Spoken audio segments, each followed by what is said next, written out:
Hello my dear student, welcome to our YouTube channel Sandeep institute centre में आप लोगों का फिर से स्वागत है। आज के वीडियो लेक्चर में हमारा आया है व्याकरण। तो जो बच्चे हमारे चैनल पे आज पहली बार आए हैं, हमारे चैनल को सबसे पहले आप सब्सक्राइब कर लीजिए और जितना ज़्यादा हो सकता है शेयर कीजिए, लाइक कीजिए, कमेंट कीजिए, ठीक है। तो आज हम हिंदी व्याकरण पढ़ाएंगे। हिंदी व्याकरण में आज का जो चैप्टर हमारा टॉपिक जो है वो कारक है। तो कारक आज देखेंगे, ठीक है। तो कारक क्या है सबसे पहले ये जानेंगे। इससे पहले मैं एक बार और बता दूं कि जैसे कि आप लोग का रेगुलर वीडियो मिल रहा है, तो अब जो क्लास 10th की तैयारी कर रहे हैं उनके लिए अच्छा है कि फ्री में कुछ चार्जेज है नहीं, बाकी नोट्स भी हम उपलब्ध कराएंगे। जैसे आप लोग का एग्जाम देखते हुए सब कुछ आपका करवा रहे हैं, ठीक है। तो अभी जो हमारा चल रहा है कारक चल रहा है। कारक में आज हम देखेंगे सबसे पहले कि कारक होता क्या है। तो कारक है संज्ञा या सर्वनाम के जिस रूप से, संज्ञा या सर्वनाम के जिस रूप से वाक्य के अन्य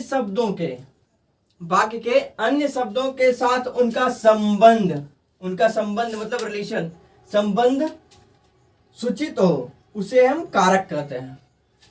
उसे हम क्या कहते हैं? कारक कहते हैं। मैं एक बार फिर से रिपीट कर रहा हूं।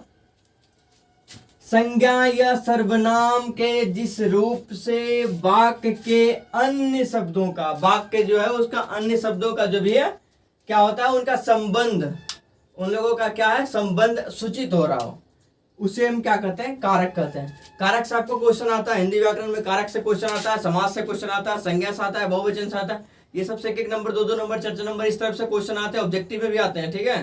तो स्किप मत कीजिएगा, वीडियो पूरा देखिएगा।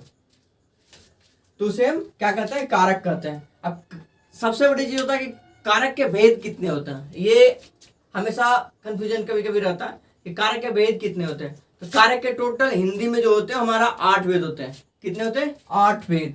कारक के टोटल भेद जो होते हैं 8 भेद होते हैं। आप इसे ध्यान से नोट कर लीजिएगा दिमाग में। कहीं भी गलती से पूछ दे कि कारक के कितने भेद होते हैं, तो क्या मुंह से निकलना चाहिए? 8 भेद होते हैं। कितने? 8, ठीक है। सबसे पहला कौन सा है? कर्ता कारक। ये कुछ हमारी विभक्तियां हैं, इसका यूज मैं आगे आपको बताऊंगा। कर्ता कारक नहीं, कर्ता ने कर्म कारक को करण कारक से अपादान कारक को के लिए, ठीक है। फिर नेक्स्ट है 5वां, अपादान कारक से संबंध कारक की रे री, अधिकरण कारक में पर। नेक्स्ट है संबोधन कारक, हे, अजी, अहो, अरे इत्यादि। ये सब जो है विभक्तियां दिया हुआ है। जैसे कि आप आगे चुनोगे ना, तो आगे हम बताएंगे जब जैसे जैसे कारक का आपका डिफिनेशन करेंगे, तो उस तरह से फिर आगे हम आपको बताते जाएंगे कि कर्ता कारक में हम कैसे पहचानेंगे कि कौन सा कर्ता कारक है, कौन सा करण कारक है, कौन सा कर्म कारक है। इस तरह से पॉइंट को, तो सबसे पहले आप इस चीज को आप नोट कर लीजिएगा। इस चीज को आप ये समझिए ना कि मुंह में जैसे हो सके आप इसे हटा लीजिएगा। होठ पे आना चाहिए, बट जैसे ही मुंह से निकले फटाक से। कैसे याद करना? कर्ता ने कर्म को करण से अपादान को के लिए, संप्रदान को के लिए, अपादान से संबंध का के लिए, री, अधिकरण से में पर, संबोधन है, अजी, अहो, रे। इसलिए इस तरह से आपको मुंह पे याद कर लेना है। अगर मुंह पे आकर होठ पे रहेगा ना, जैसे ही आप कुछ रहेगा तो सीधा दिमाग में कर्ता ने, मतलब ने अगर है मतलब तो क्या है? कर्ता ने, वो कर्ता कारक है। कर्म को, इस तरह से आपको याद रखना है इस पॉइंट को, ठीक है। आगे बाकी देखते हैं। पहला जो है उसका डिफिनेशन क्या है कर्ता कारक का। कर्ता कारक क्या है? तो कर्ता कारक वाक्य में जो शब्द काम करने के अर्थ में आता हो। वाक्य में जो शब्द, जैसे कोई वाक्य होता है, मोहन खाता है, इस तरह से जो काम करने वाला मेन हो, उसमें क्या है? जो काम करने वाले के अर्थ में आता हो, जो काम करने वाले के अर्थ में आता हो, उसे हम क्या करते हैं? कर्ता कारक करते हैं। फिर से मैं रिपीट कर रहा हूँ, वाक्य में जो शब्द काम करने वाले के अर्थ में आता है उसे हम क्या करते हैं? कर्ता कारक करते हैं। जैसे मोहन खाता है, इसमें काम कौन कर रहा है? मोहन कर रहा है। काम क्या कौन सा कर रहा है? मोहन। यानी मोहन जो है खाने का काम कर रहा है, तो मोहन खाता है। हमारा दूसरा पॉइंट क्या है? कर्म कारक। कर्म कारक आता है वाक्य में क्रिया का फल, जो वाक्य में हो, क्रिया का फल जैसे जिस पे पड़ता है, क्रिया का फल जैसे जैसे क्या, मैंने हरि को बुलाया, मतलब किस पे पड़ा, हरि को मैंने बुलाया, मतलब हरि को बुलाया। जैसे कह रहा है वाक्य में क्रिया का फल जिस शब्द पर पड़ता है, क्रिया का फल एक तो काम का हो गया जैसे कि मैंने उससे बुलाया, एक क्रिया का फल जिस पे पड़ रहा है, जिस पे क्या हो रहा है, लोगों ने चोरों को मारा, मतलब चोरों पे पड़ा ना, पीटा, मतलब चोरों को पीटा, ये किस फल किस पे पड़ा, चोरों पे पड़ा। इस तरह से उसे हम क्या कहते हैं, कर्म कारक कहते हैं, उसे हम कर्म कारक कहते हैं। वाक्य में क्रिया का फल जिस शब्द पर पड़ता है उसे हम कर्म कारक कहते हैं। जैसे मैंने हरि को बुलाया, माने बच्चे को सुलाया, माने बच्चे को सुलाया, मतलब किसको सुलाया, फल किसके ऊपर पड़ा, बच्चे के ऊपर पड़ा है, बच्चा सो गया, बच्चे को सुलाया, लोगों ने चोरों को मारा। नेक्स्ट हमारा पॉइंट है करण कारक। देखिए एक चीज ध्यान रखिएगा, 2-3 चीज से ज्यादा क्वेश्चन पूछता है।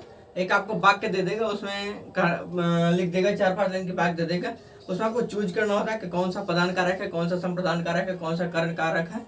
इस तरह से तो अगर आप टॉपिक को समझिएगा तो आपको छांटना आसान होगा, ठीक है। नेक्स्ट जो तीसरा पॉइंट जो है करण कारक है। करण कारक कहता है वाक्य में जिस शब्द से, वाक्य में जिस शब्द से क्रिया को संबंध का बोध होता है, क्रिया का संबंध, एक रिलेशन बोध हो, वाक्य में जिस क्रिया का संबंध से एक रिलेशन का संबंध बोध हो, उसे हम क्या कहते हैं, करण कारक है। जिसमें क्या हो रहा है, संबंध बोध हो रहा है, क्रिया के संबंध का बोध हो, उसे हम करण कारक कहते हैं। वह कुल्हाड़ी से वृक्ष काटता है, मतलब कुल्हाड़ी से वृक्ष काट रहा है, संबंध शब्द कुल्हाड़ी से वृक्ष काट रहा है, कुल्हाड़ी से वृक्ष काट रहा है, तो क्या हो गया, हमारा करण कारक हो गया। दूसरा इसी तरह से मुझे अपनी कमाई से खाना मिलता है, मुझे अपनी कमाई से खाना मिलता है, तो ये क्या हो गया, हमारा करण कारक हो गया। इसमें हमारा 2 एग्जाम्पल था। नेक्स्ट हमारा जो पॉइंट है वो आगे हम देखते हैं, वो क्या है, संप्रदान कारक। नेक्स्ट जो पॉइंट हमारा है संप्रदान कारक। अब संप्रदान कारक क्या होता है, जिसके लिए कुछ किया जाए, जिसके लिए क्या है, कुछ किया जाए, या जिसको कुछ दिया जाए, जैसे जिसके लिए कुछ कर रहे हैं। जैसे मान लेते हैं कोई ए आदमी है, ये बी है, अब ये क्या कर रहा है, इसके लिए कुछ कर रहा है, मतलब बी के लिए कुछ कर रहा है, या ये क्या है, बी को कुछ दे रहा है, जो ए क्या है, बी को कुछ दे रहा है, शायद आपको दिखा नहीं होगा। जैसे ए और बी है, तो क्या कर रहा है, ए और बी है, कर रहा है जिसके लिए कुछ किया जाए और जिसको कुछ दिया जाए, मतलब इसके लिए कुछ कर रहा है, क्या है, ए जो है बी के लिए कुछ कर रहा है, या क्या है, या एक बी को कुछ दे रहा है, बी को कुछ दे रहा है, तो कह रहा है इसका बोध कराने वाले, इसका जो बोध कराने वाले शब्द को रूप का संप्रदान कारक कहते हैं, जो इसका बोध करवाता है, इसके भी जो दिया उसका बोध जो करवा रहा है, कहते हैं शब्द के रूप को संप्रदान कारक कहते हैं। जैसे हरि मोहन को रुपये देता है, हरि जो है मोहन को क्या देता है, रुपया देता है, हरि मोहन को रुपये देता है, इसका बोध कौन करवा रहा है, हरि मोहन को रुपये देता है, मोहन बोध करवा रहा है, ठीक है, हरि मोहन को रुपये देता है। ठीक, उसने लड़कों को मिठाइयाँ दी, उसने लड़कों को मिठाइयाँ दी। अब इसका देखिए एक तरीका और है संप्रदान कारक पहचानने का, एक तरीका और है, वो क्या है, देखिए पहला पॉइंट है जिसे कुछ दिया जाता है, जिसे कुछ दिया जाता है, या जिसके लिए कुछ काम किया जाता है, जिसके लिए कुछ काम किया जाता है, वो संप्रदान कारक होता है, वो क्या होता है, संप्रदान कारक होता है। पहला इसका है के हित के वास्ते के निमित्त, के हित के वास्ते के निमित्त, आदि प्रत्यय वाले अव्यय भी संप्रदान कारक होता है। आदि जिसमें लगा हुआ के हित लगा हुआ है, या के वास्ते लगा हुआ है, के निमित्त हो, इस तरह के जो प्रत्यय होते हैं ना, वो भी संप्रदान कारक ही होता है। जैसे राम के हित लक्ष्मण बन गए थे, तुलसी के वास्ते जैसे राम ने अवतार लिया हो, इस तरह से भी वर्ड जो आते हैं ना, वो भी हमारा क्या कहलाता है, संप्रदान कारक के अंदर ही होता है। अब जो हमारा अगला है अपदान कारक। अपदान कारक में क्या स्पष्ट करता है, वो संबंध स्पष्ट करता है। अपदान कारक में होता है, अपदान कारक से क्वेश्चन लगभग आते हैं, बहुत क्वेश्चन पूछे जाते हैं।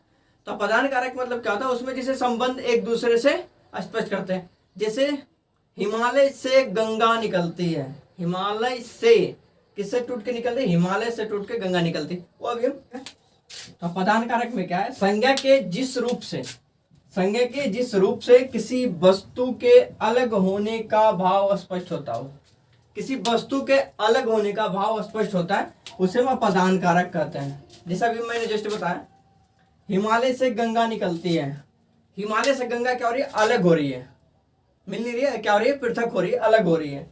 वृक्ष से पत्ते गिरते हैं, तो इस तरह से जो अगर आ रहा है तो क्या कहलाता है, अपादान कारक में होता है।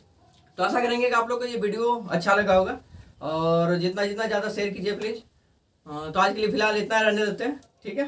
Thank you.